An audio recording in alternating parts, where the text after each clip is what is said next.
Matthew 9. Jesus stepped into a boat, crossed over, and came to his own town. Some men brought to him a paralyzed man, lying on a mat. When Jesus saw their faith, he said to the man, "Take heart, son, your sins are forgiven." At this, some of the teachers of the law said to themselves, "This fellow is blaspheming." Knowing their thoughts, Jesus said, "Why do you entertain evil thoughts in your hearts?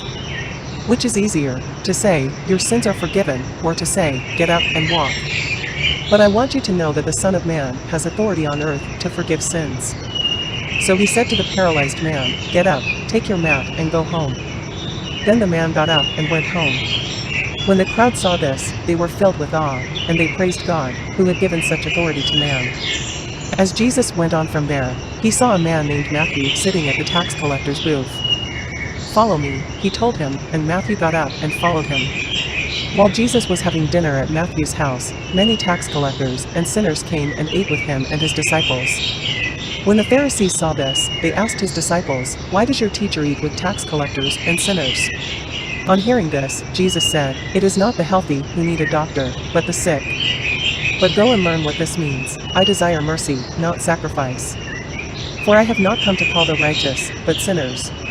Then John's disciples came and asked him, "How is it that we and the Pharisees fast often, but your disciples do not fast?"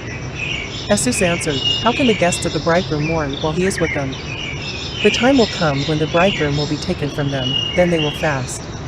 No one sews a patch of unshrunk cloth on an old garment, for the patch will pull away from the garment, making the tear worse.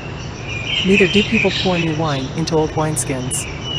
If they do, the skins will burst, the wine will run out, and the wineskins will be ruined. No, they pour new wine into new wineskins, and both are preserved." While he was saying this, a synagogue leader came and knelt before him and said, "My daughter has just died. But come and put your hand on her, and she will live."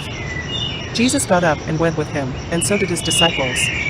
Just then a woman who had been subject to bleeding for 12 years came up behind him and touched the edge of his cloak.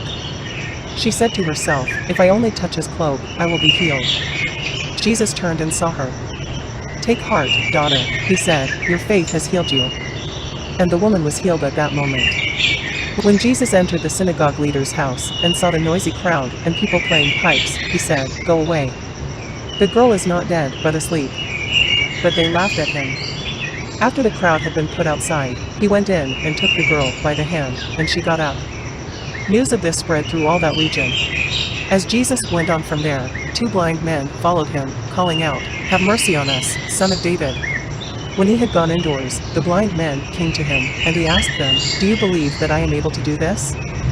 "Yes, Lord," they replied. Then he touched their eyes and said, "According to your faith, let it be done to you," and their sight was restored. Jesus warned them sternly, "See that no one knows about this." But they went out and spread the news about him all over that region. While they were going out, a man who was demon-possessed and could not talk was brought to Jesus. And when the demon was driven out, the man who had been mute spoke. The crowd was amazed and said, "Nothing like this has ever been seen in Israel." But the Pharisees said, "It is by the prince of demons that he drives out demons." Jesus went through all the towns and villages, teaching in their synagogues, proclaiming the good news of the kingdom and healing every disease and sickness. When he saw the crowds, he had compassion on them, because they were harassed and helpless, like sheep without a shepherd. Then he said to his disciples, "The harvest is plentiful, but the workers are few. Ask the Lord of the harvest, therefore, to send out workers into his harvest field."